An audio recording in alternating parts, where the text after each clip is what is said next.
everybody. Good afternoon. Thank you. Good afternoon. I'm Brian Sullivan, the chairperson of the Affordable Housing Trust Fund. I will call together the Tuesday, August 13, 2019 meeting. First item is an approval of the agenda. Do I have a motion? So moved. Second. All in favor? Aye. Aye. Passed unanimously. Item 3, we have approval of the minutes for June 25th, July 16th, and July 29th. Can I just chime in? June 25th is a typo. You guys approved that at the last meeting. I accidentally carried it over on this agenda. The 26th was included in your packet, and the 29th is going to have to be continued to next month. So you're just going to be voting on July 26th. I mean, July 16th. Sorry. July 16th. So I move that we accept the minutes for July 16th, 2019. With a second, all those in favor? Aye. Aye. Item number 4, we have election of officers. So we'll open the floor to nominations. Are there any volunteers? Are there any volunteers? That's a good question. I'm happy to volunteer to continue the position that I'm sitting if so nominated. And I volunteer to stay in the vice chair position if I'm so nominated. All right. Well, I would nominate Brian to continue as chair. And if we can do the two together, then Brooke as continue as vice chair. Second. Any other nominations before I take a motion? Motion second, all those in favor? Aye. Aye. Nice job. You're doing a great job. Thank you. This is really loud. Thanks for your support, everybody. Today, item number 5, we have Community Development Partnership with Cape Cod. So today we have the pleasure of hosting a group from the Cape who has been on a tour with, my understanding, with Brooke through the morning, kind of learning about some of our housing, energy, and efforts over the last number of years and kind of forward-looking. So if you can, Brooke, give us an update on how you guys spent the morning and introduce us. Yes, and I'm gonna, in my mid age brain, I'm gonna ask you guys to call out your names on me because it's the pressure's killing me. But anyway, this is a group we met at the Housing Institute. Tucker and Megan and I were up in June for the big Housing Institute, and we got to meet them, and I was delighted when I got a request to come see everything we're doing on Nantucket. And so I think that says a lot about that folks are coming here to see what's happening in the housing world. So we have with us... I'm Jay Coburn. I'm the Chief Executive Officer of the Community Development. Okay, Jay Coburn, CEO of Cape Development Partnership. I'm Andrea Aldana. I'm the Director of Housing Advocacy, also at the CDP. Okay, Andrea Aldana. Belinda Deegan, Housing Advocacy Program Manager. Belinda Deegan. And I'm Katie Donovan. I'm the Director of Community Development for the town of Chatham. Okay, and Katie from Chatham. So thanks for coming, you guys. This morning what we did, we started with a bus tour of housing highlights around Nantucket. So they got to see what's already been done, what's in the pipeline. We had a great time with Richmond Development Corporation. We had about a half-hour presentation on where they are in their process, and we got to actually see the site and see what's going up, and that was really exciting. And also for them to see what housing units got brought up into our recent receiving of 2 years of safe harbor from DHCD. So that, and for the public, we registered 48 new SHI-listed units, which gives us 2 years where we're allowed to deny applications under Chapter 40B as we progress at 0.5% a year toward our 10%. So that's 24 units per year for a maximum of 2 years of safe harbor. So we're on our way. So they got to see the little Housing Nantucket development at 7 Surfside and Satcham's Path, and a little bit of everything. And they also got to see the property at 7 Amelia Drive that we just closed on Friday. Awesome. So, yeah. I just want to make one note of your comment that while we are in safe harbor, and this is for the general public, and have the ability to deny unfriendly 40Bs, we still can work with friendly 40Bs within the 2-year period. And it is a program that can work and bring quality housing. Right. So I wanna Thank make you for sure that clarification. that people know that now. Yeah. So we're delighted to have them here, and we're going to go from here to the data platform presentation this afternoon. So lots of good information for these guys to take home with them to their work on the Cape. Thanks for coming. Do you guys have any comments you want to share about, moving forward after your visit, how, we can work together and concepts and ideas and trading? We're going to ask you to go to the mic, though. Yeah, for public. Yep.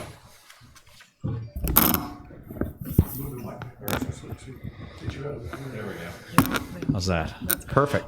So thank you for having us. So we're a nonprofit community development corporation that serves the 8 Lower Cape towns, so Harwich, Brewster, Chatham, all the way up to Provincetown, and work both in supporting small business development and creating and maintaining and advocating for affordable housing. And it's been really exciting to be here today because in many ways Nantucket is very much the canary in the coal mine for the challenges that we face on the outer and lower Cape in terms of looking at affordability and a thriving second home market, and both the benefits that can bring to a community, but also the incredible challenges that brings to a community's year-round sustainability. And so to see the multitude of different tools that you're using, and also really the creative ways in which your various parts of your community are coming together, partnering in places where it makes sense with developers and trying to control and partner and make things work, I think is a really great model for us to see. If I could just say a little bit about kind of what we're observing on the Cape is, kind of similar challenges with kind of rates of affordability ranging from about 1.5% in some towns all the way up to almost 10% in both Orleans and Provincetown.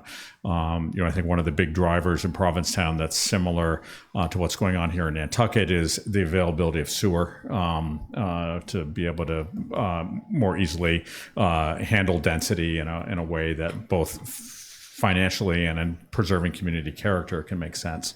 But also, too, the town of Provincetown's had a housing specialist in town hall for 10 years. And surprise, surprise, they've made huge progress in development. And so about 3 years ago, we launched a project called the Community Housing Partnership because we really saw that our communities lacked the capacity to address this problem, particularly in trying to attack it on a big scale and partner with the private sector to increase housing production. So we now run a housing institute for municipal officials. This fall will be our 3rd year of doing a 6-week course for planning board members, zoning board members, community preservation committee members, finance committee members, select board. Who am I missing? I think open space and conservation this year we've incorporated, where we really help empower our volunteer board members and elected officials to be able to have access to expertise and skills in housing production, as well as including town staff. And that second component has been to train citizens who want to be advocates about how do you engage in the public regulatory process and be part of those boards, and how do you stand up in town meeting and tell your housing story, so that when we have public hearings and we have initiatives at town meetings, it's not just the naysayers and the negative, but the people, the faces in our communities who need affordable housing have been empowered to stand up. And then we launched this spring a public media campaign called We Can't Afford to Lose the People Who Can't Afford to Live Here, which features a firefighter, paramedic at a Wellfleet Fire Department, a nurse at Outer Cape Health Services, and a school teacher at the Nauset Regional High School, who are valuable members of our community, help make our community tick. And I would guess it's very similar here on Nantucket, about really putting a face on who needs housing in your community, which you guys so beautifully did with your video that we got to see at the Housing Institute. And then finally, we are now starting to partner with the towns to provide the housing consulting services for the town. So we have a contract with through Katie with the town of Chatham and the town of Harwich, and are bidding on one for the town of Wellfleet, because our towns are a lot smaller in terms of town budget and municipal capacity. But also, too, we need to be thinking about housing on a regional, sub-regional basis, and not just having each town do its own individual thing. So that's the work that we've been doing, and as a nonprofit, in addition to owning and managing 100 units of affordable rental property, and doing first-time homebuyer training, and running a community development block grant housing rehabilitation loan program to help low-income homeowners make repairs on their houses. So a whole host of different services that we do. But we look forward to continuing this exchange of creative energy as we work to solve the very similar challenges in our respective communities. So thanks again so much for having us. Thank you very much. Thank you. Ladies, anybody want to add to any commentary, or that was pretty well rounded, but I want to give you an opportunity if you want one. Okay. Good? Okay, great. Any questions from the board, or? Did we attend? Well, the Housing Institute is a 6-week program. No, so there is a housing institute that's run by Mass Housing Partnership, Yes. MHP. And did you go? So Yes, Tucker yeah. and Megan and I went. Yes, that's and right. then they've adapted that in a way that's more accessible to folks who aren't as deep into the housing stuff as those of us who tend to go to the Housing Institute, which can be a little bit higher level, and you can get lost. The first time I went, I was a little lost. I didn't have so. And you have to leave town for 2 days. Right, and so they're doing it locally. So sort of taking that model I see. of general information and education around housing for municipal folks. So Great. Excellent.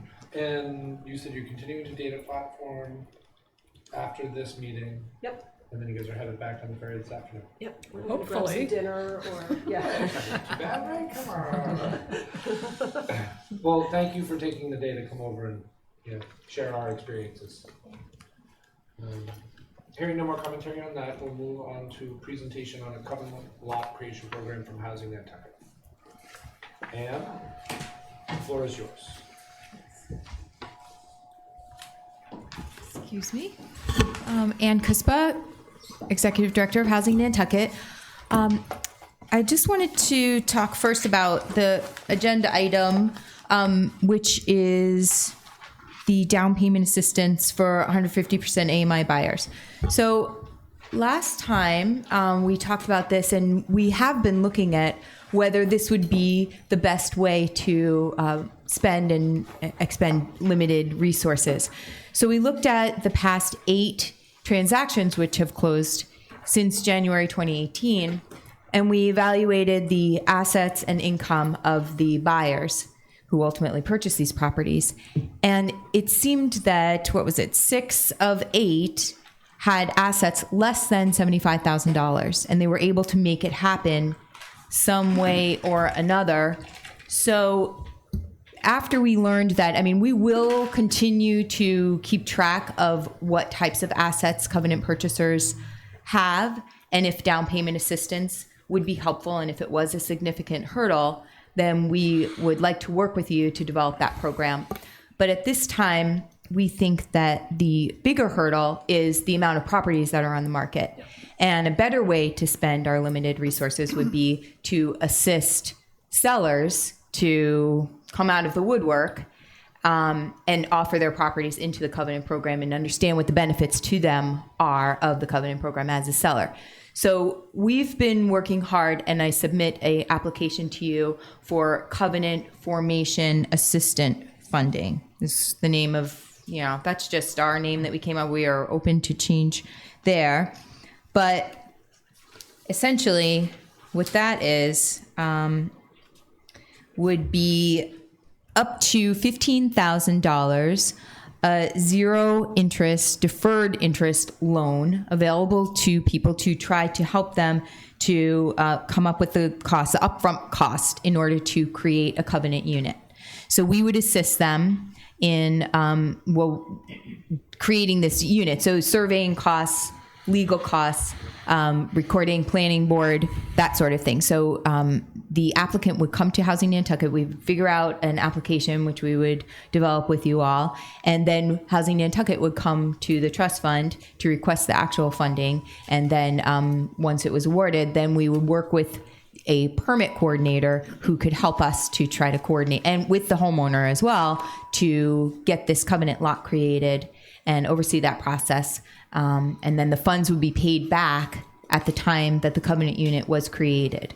So it's really, yes, Penny? Just funds would be paid back upon sale, right? On the sale, yes. Okay. So that's what I mean. When the covenant unit is created, that would be the transaction. That's when a covenant unit is created. So at that time, there's going to be proceeds from the sale, and that's when the loan would get paid back. So it's really would it be a short term? Yes, 18 months was the time frame that we had developed, which we thought was reasonable. And if it wasn't paid back in 18 months, in other words, if the covenant unit wasn't created, then the deferred interest would be due, and also interest would start to accrue. Thank you. Sure. So those eligible for, yes. I apologize. Once accepting the loan, it would become a lien on the deed. And Yes. So, okay, great. Yes. And we envisioned it where Housing Nantucket, we would first make the request to you, $15,000. We would set up a separate account, and then we're going to be doing the bookkeeping to figure out what was actually spent on creating this covenant unit. And then, there'd be a payoff amount at the end. If it was created for less than $15,000, we would return the difference to you. So some of the questions, like we've run this across our board and others, just to kind of address a couple of things that come up. Who would be eligible for this funding? It would be eligible to any individual Nantucket property owner, not income qualified. So it would be individual as opposed to a corporation would be eligible for this. They would need to sign something that says that they would adhere to all of the rules and agree to have the lien on the property.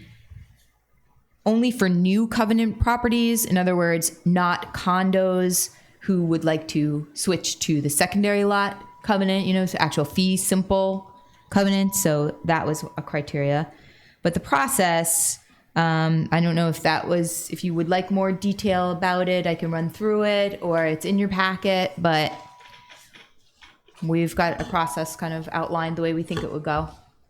I'm just wondering, is there any risk of the covenant lot not being created? And that's when the deferred interest would be due and the interest would start to accrue. So then it would just basically be a loan to the homeowner. Okay. So it's that disincentive plus the lien on their property would be the other disincentive? Yes. Okay.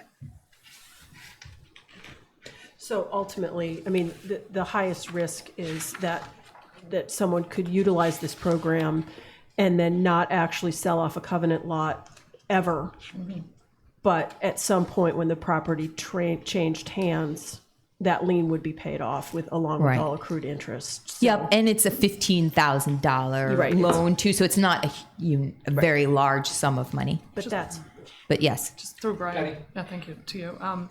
Is there any way to structure it so that the principal, if the covenant property is not sold within a certain amount of time, not just triggering the interest, but full demand of the initial balance?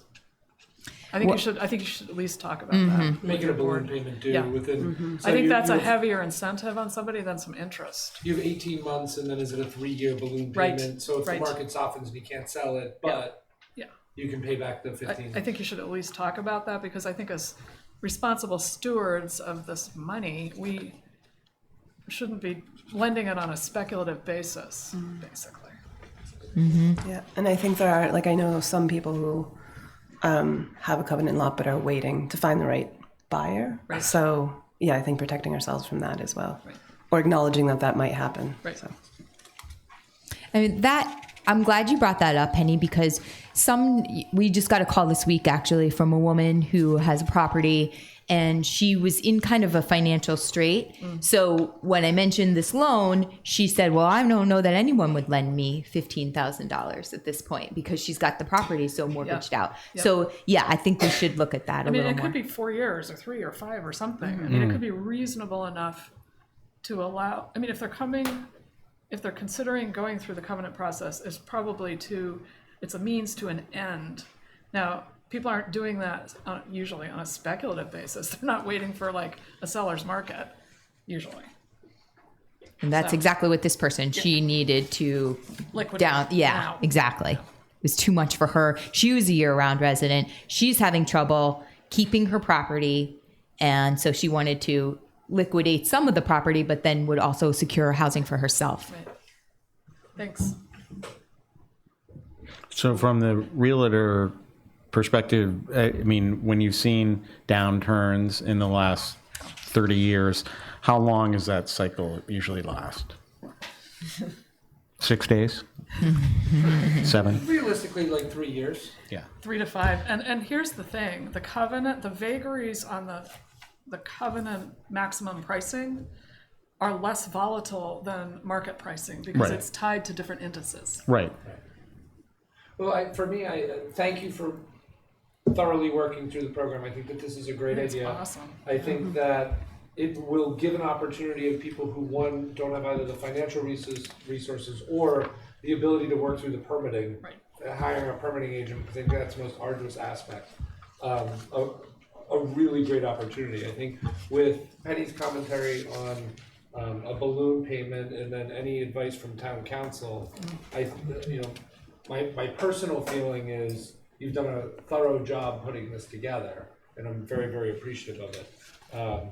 The only other question I would have would be getting it out to the people, and how do we do that in a way to create a program, but how do we successfully market it to get it out there? Yeah, and that's something that we have been looking at with Worcester Polytech. We haven't unrolled that yet, but it could fall nicely in with the direct marketing that we have planned, where we know properties that a covenant could work there, and then if we could make them also aware that this funding was available, that would be good to bundle it all together. And just to help me remember it, so Worcester Polytech students did a study of what lots are available to be covenant created. They did a study of properties that had 2 dwellings on them. So we didn't even look at land, but 2 dwellings that were either in areas where other covenant homes had been created.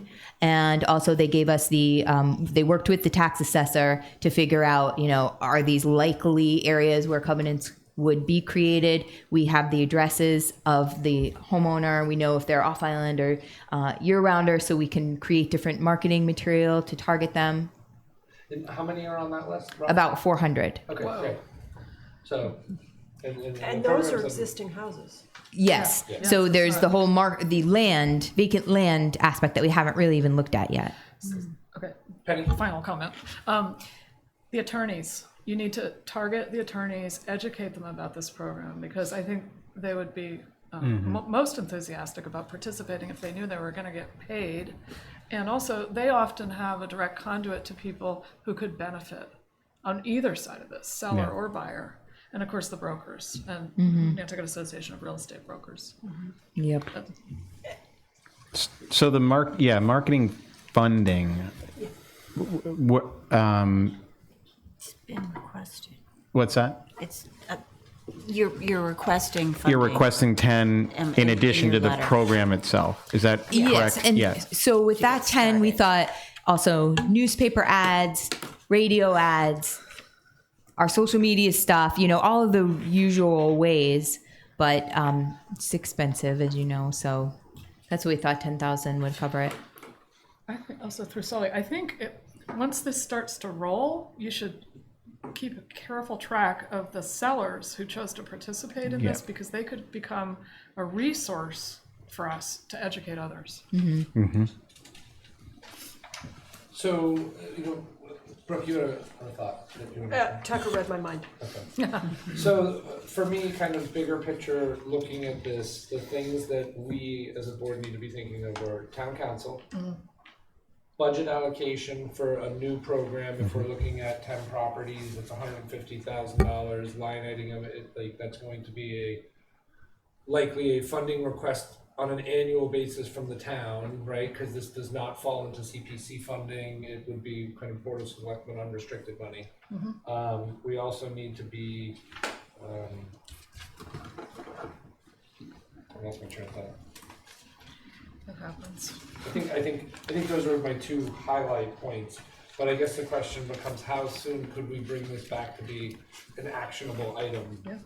So I think we could have town council look at the program details, and we could have an actionable program documentation for the next meeting. And we like the balloon payment at 3 years. Maybe a little that. longer. I'm okay as long as it's accruing interest after. So I guess the question becomes: does the interest start accruing at 18 months, or is it retroactive back to the day retro. one? Retroactive back to day one. That's what we thought, just because they're borrowing money. So, Do you think Anne could check with her board about the concept that we a balloon raised? payment. Yeah. I mean, they have been brought along the whole time. I think that we could use some help as far as crafting the lien that goes on the property, and that. The reason I raised it was just as stewards of public money. I don't want to run into, I want to make sure it's not backfiring in a way that could hurt us. No, I think that makes a lot of sense. That's all. The one other thing that I want to think of, and I don't know that it matters to me, but when you eliminated corporations, there are people that are actively speculating in the marketplace in this price point who are creating covenant lots.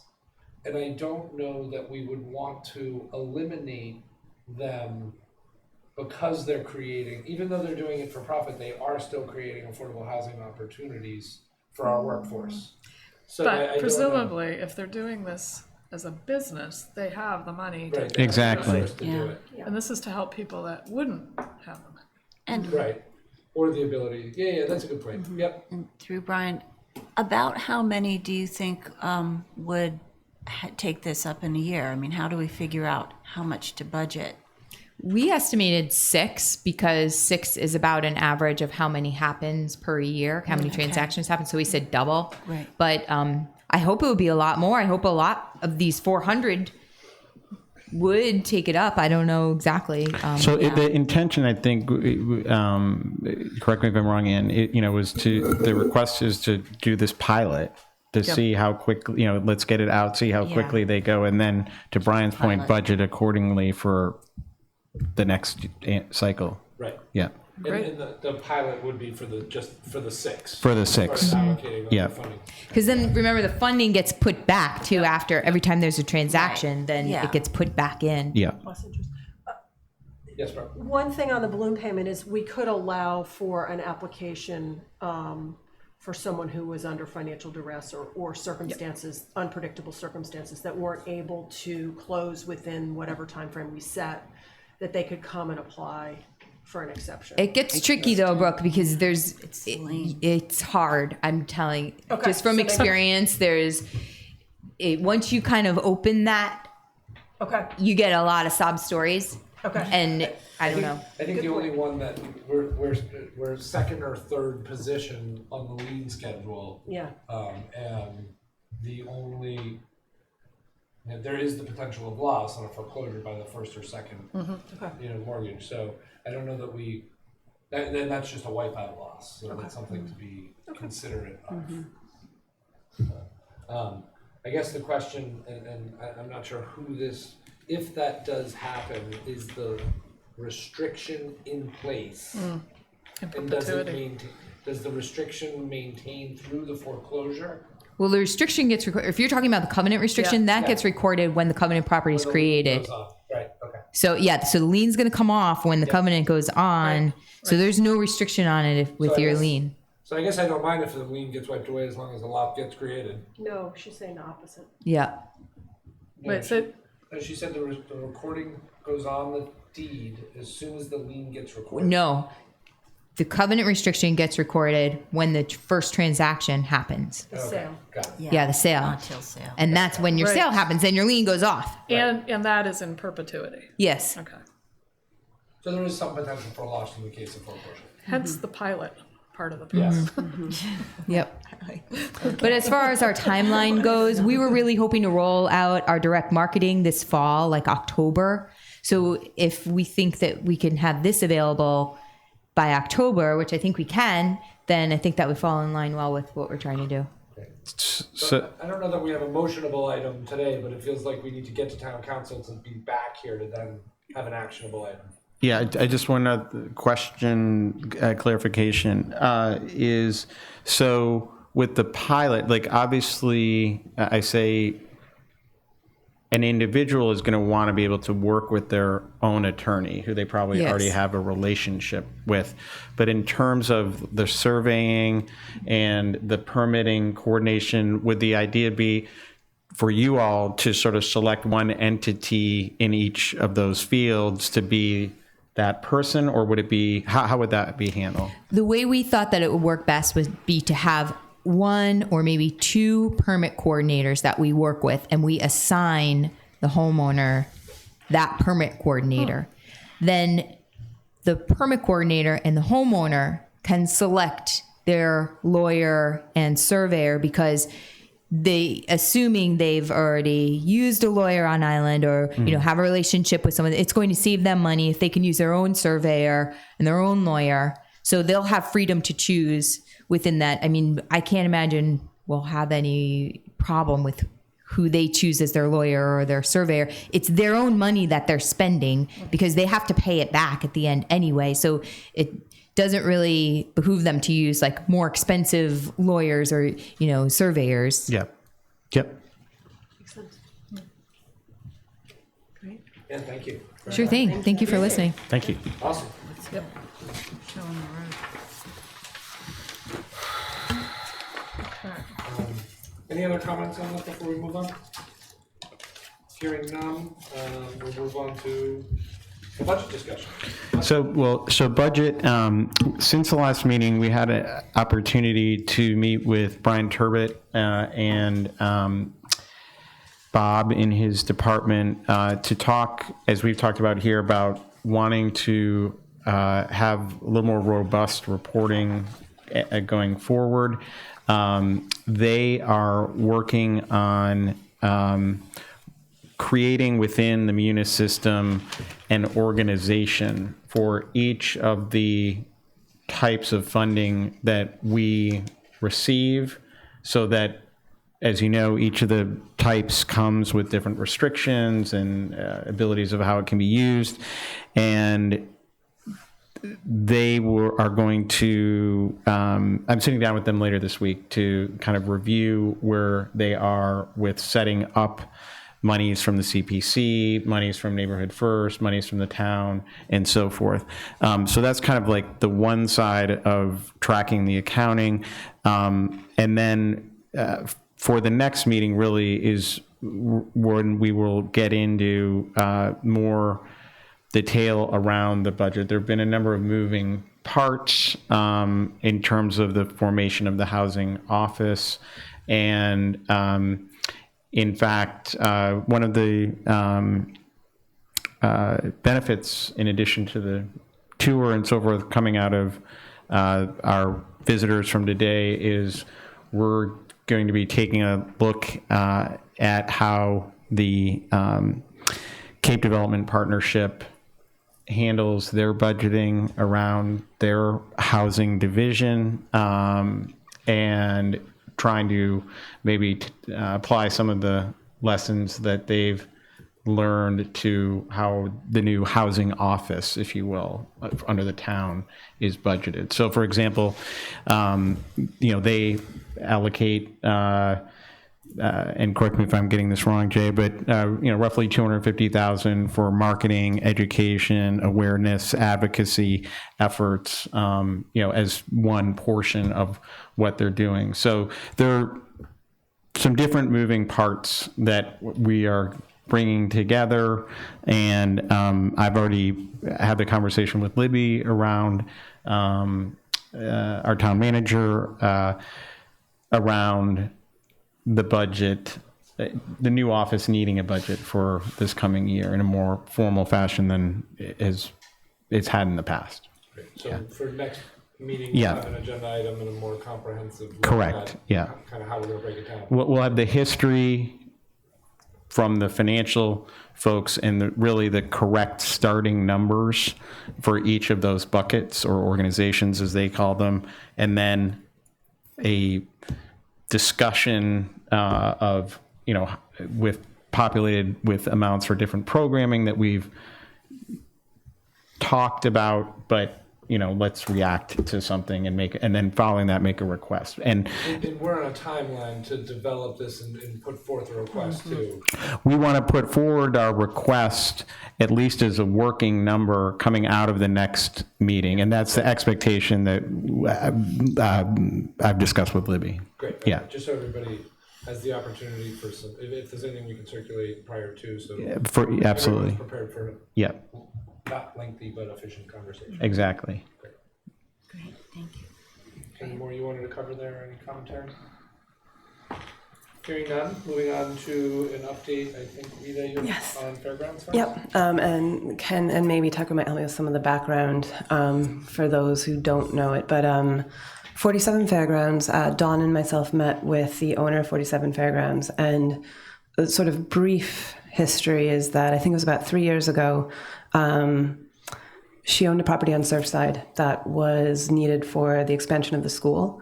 And the select board essentially bought her out of that property, acquired 47 Fairgrounds, and to make up the difference in the appraisals, the agreement was that the 47 Fairgrounds would be divided into a lot for the owner and a covenant lot. Where we're at is that we need a signature in order to go through the land court process. But there's a bit of holdup in getting that signature because at this point the owner, I think, didn't really. I think the process happened very quickly, and I think there's been a bit of time since the original agreement and some of the understandings between the additional costs that have gone into renovating the house, some of the professional costs. There's more money spent than was anticipated, and I think as well. I think there's a reluctance to create the covenant lot. And part of the issue is that the Affordable Housing Trust has contributed $250,000 in order to make that deal go through. So Dawn and I met with her to listen to what her concerns are and where she's at and to understand when and how we can get the land court document signed. At this stage, we've asked her to provide us a written list of the concerns that she felt hadn't been addressed in the process to date over the past 3 years. And then our board is going to take them up and look at really a couple of options. Is there any room for compromise? Two of the issues I think that are probably the biggest concern for the owner is that in order to create the covenant lot, the driveway needs to be shifted. There's a good amount of money that will need to go into still creating the lot, just physically and logistically, to create access for two different lots. And then as well, she has a home business, and so she's worried. So I worried that she won't be able to run her home business once a covenant lot is created. There's some other issues that I think just not really realizing that we have no control. She has no control over who buys the covenant lot, who clears the covenant lot, kinds of questions that I guess just didn't get answered along the way. So we're looking for her list of concerns, and then our board will take them up early September in executive session to see if there is any room for compromise that could get us into land court and get this signed and the covenant lot formed. And the other offer that Dawn gave her was that she could buy the Affordable Housing Trust out if she didn't want to create a covenant lot at this stage. So we tried to put a little, she came to us, she came to me initially asking if we could meet, but it has been ongoing. So we are just trying to move things along a little bit more and have some deadlines for the discussion. I just have a quick question. Was the creation of the covenant lot, is it documented in in her purchase of that property? There is an MOU that outlines exactly what the process will take. The one thing that I don't quite understand is it seems that we've sort of gotten ourselves into this precarious position where there's been quite a bit of time that has gone by since the original MOU was signed, and now needing this land court document signed. So I'm not quite sure why it has taken that long. Does the MOU require the seller or the new owner, does it require her to cooperate with the creation? Yes. Okay, Yeah. that's what I would have thought. Okay. Yes, and so there are implications if there's no compromise or she doesn't want to buy the Affordable Housing Trust out, there are legal implications. Thank you. Thank you for the update. Any more questions or thoughts on that? I think definitely as we're moving forward with the creation program, there's some lessons taken from this that we can apply. Yeah, absolutely. Great. Hearing no more, we'll look for update on the first neighborhood first meeting from our members and kind of what's looking forward. So I will pass to Brooke and Patty. I just have to say, it's a pretty exciting group to be participating in.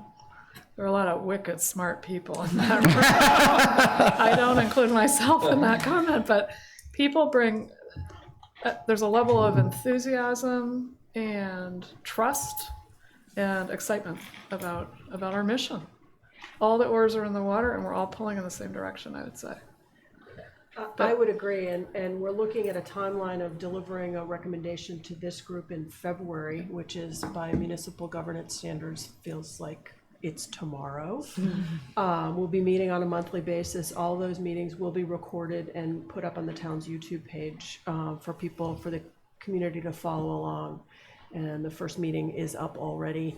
I cannot say any more positive comments about the questions that were asked by the members, and already ideas being generated and thoughts and just the curiosity and enthusiasm. We should also add, when it became time to elect officers, there was a little squirming around and discomfort, and we ended up having Peter Hoey, who's our one of the year-round representatives, and Doug Abbey, one of the seasonal representatives. They agreed to co-chair, which was I thought kind of an elegant solution to that particular discussion. And they both bring a lot of really great experience, Doug Abbey in particular, in affordable housing, that universe nationally, and Peter Hoey in just governance on Nantucket and serving on committees. And I think we're really lucky for both the leadership and the rest of the members. So it's going to be a very exciting process. So looking up into the next meeting, which I think is in 2 weeks, it's basically in between the two of ours. Is there any support that committee needs from this group in preparation for the next meeting, or do you feel that people are finding the resources and education they need, or? It was sort of more of a logistical first meeting. Kind of we all became disabused of the notion that we get to spend the money. We figured that out, that our job is to develop the criteria for consideration. I say that with humor, not seriously. But I think we're being well supported. Yeah, I mean, I'm extremely pleased with how the group has come together, the quality of talent that we have serving on the committee. The co-chairs have jumped right in. Ken and I did a similar tour, actually, as to what went on today with the co-chairs last week, and they've asked for different things that we are providing them, and so I think the next meeting is going to be very productive. And one thing that I will circulate to the trust members, we have gotten an opinion finally from town council and bond council with the finance director's concurrence about the latitude of how these funds can and cannot be used. And so I will circulate that later today. Excellent. Just so you all have it. Is that latitude, is it more restrictive than people would have thought, or is it more expansive, do you think, than the common perception? Well, hard to put my head in the average person's mind, but so there's more latitude to the use of the funds in terms of it's not that they can only be used to buy a single family house and turn it into affordable housing. It's broader in terms of it could be used to buy a piece of property and that is undeveloped and still be used to develop housing on that. But there are restrictions about effectively it can't be used for covering the ongoing operational aspects of the program. That the program needs to be self-sufficient that way. I think it does allow, during a very brief ramp-up period that would be anticipated to provide some of that funding, but for all intents and purposes, it cannot be used operationally. So as a side note, that operation will be a line item in next month. That's correct. Yes, yeah, right, exactly, yeah. At least, or there was some discussion, at least in the first year, before cash flow really generates. Is that a possibility? In short, they're going to have to, both bond counsel and town council is going to need to look at the particular situation. But I think a year is probably too long, but during a shorter period, it would seem that it could be used to do that. The other aspect, just for you all to be aware, I can think to mention is that if the town already owned a piece of property, there is the possibility that that a portion of funds could be used to support the development of something at that location. Mm-hmm. So that would be within the bounds of the article and the ballot item. Mm-hmm. So I think ultimately, my hope is that there will be a robust conversation and dialogue of what options are available to us and to utilize the $20 million to create affordable housing, and the relative costs and benefits and priorities of the community around what to create, where to create it, and so forth, so that we're having a really broad-based conversation before we narrow in on particular strategies. So I encourage members of the community to attend, watch the meetings, and participate, because your input is always welcome. I think it's been interesting. I think our board is a little bit split. I think there are some on our board who would like to You're referencing the select board, sort of be as innovative and use as much latitude as there is to be able to, come as close to sort of solving the 10% or solving the issue. And I think there's others on the board that I think are concerned about making sure that voters feel that what they voted for is what is being executed, and that it's a lot of money and it was a big ask, and so there's a major responsibility that goes with that. And so I think there's some board members that prefer a more conservative viewpoint in order to really feel like they're staying true to what voters voted for. So I'm looking forward to see how it comes out, but that's what we've been discussing. Yeah, and I think the committee is going to look at, here are the 4 different ways that the monies could be utilized. What are the economic implications of each of those, and what are other pros and cons, and consider all of that in making their recommendation. One of the things I picked up during the meeting that is still not clear to me, and there was the conversation about the procurement process. Yeah. And the land bank member, there was a comment that we're only able to negotiate to an appraisal price, and the land bank member thought that that was odd because their experience is different. And so I look forward to understanding the procurement process in that aspect a little bit better. You mean the fair market value limitation? Yeah. On procurement. Yeah, and that's a point that we're having, town council refine. But in short, I think, Eric is correct. It's, again, this goes back to the bucket discussion, that CPC funds have different restrictions than these funds would. But I look forward to that. Yeah. Being educated on that. So. Any more on Neighborhood First? Hearing none, we'll close that and move on to item 10, other business. Anybody have any other business? No. Hearing none, we'll move on to public comment. Anyone from the public? Anne?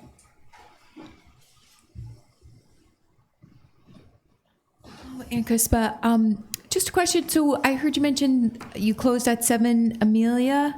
Do you mind talking a little bit more about that? Because I hadn't heard anything about that yet.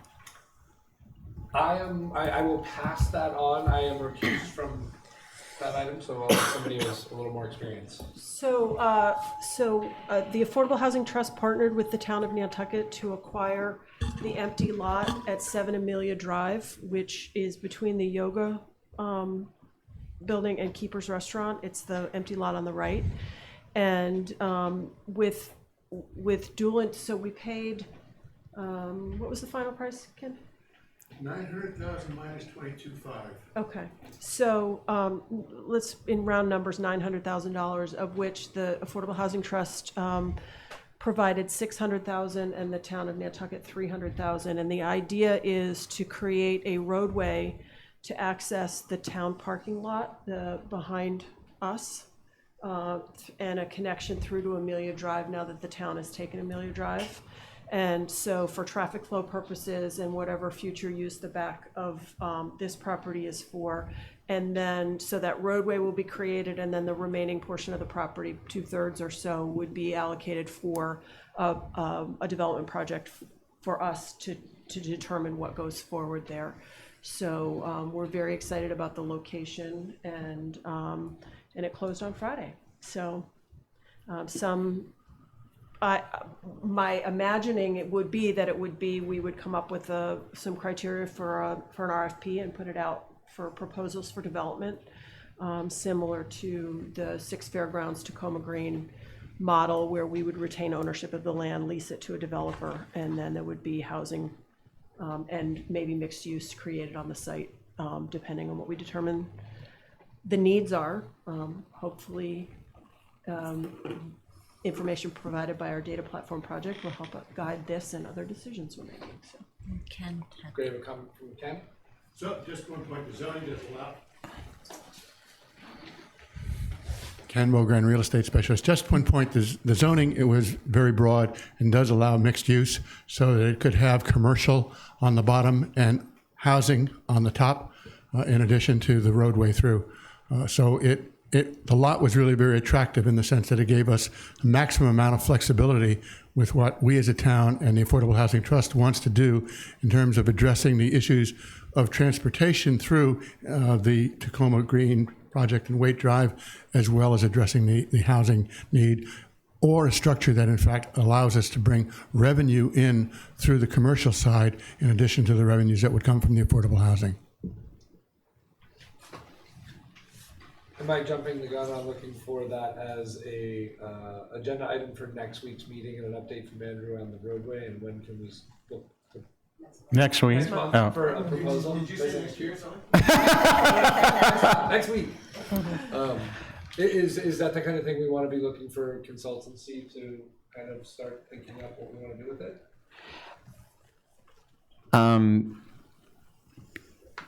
Yes, possibly in conjunction with a look really at the rest of the master plan for the Fairgrounds Road. Yeah, because we may want to integrate this lot with existing town lands in order to take advantage of greater zoning opportunity. Has that master plan been moving along with the select board? Soon. Isn't it? We had a meeting with Libby and some others yesterday on the topic, but it's probably 4 weeks away from at least. Yeah. It's sort of getting closer Yeah. to being on the agenda. Megan, so maybe that's an October list agenda item for us to bring that back to the, maybe I don't want it to disappear forever. Yeah. But maybe September's a little too fast. Yeah, ambitious. Okay. Fair enough. Any other, where am I? Board comment. Board comments? Hearing none. I will look for a motion. Are we meeting in the session? I don't know that we have any. Do we? Is anybody? No. I don't think we need to go into executive session today. It would probably be a motion that we can blow past that agenda item. Okay, so I'm looking for a motion on agenda item 13, executive session. So I move that we remove item 13 from the agenda. Second. All those in favor? Aye. I'm now looking for a motion to adjourn. So moved. Second. All those in favor? Aye. Thank you everyone for a great meeting. Record time.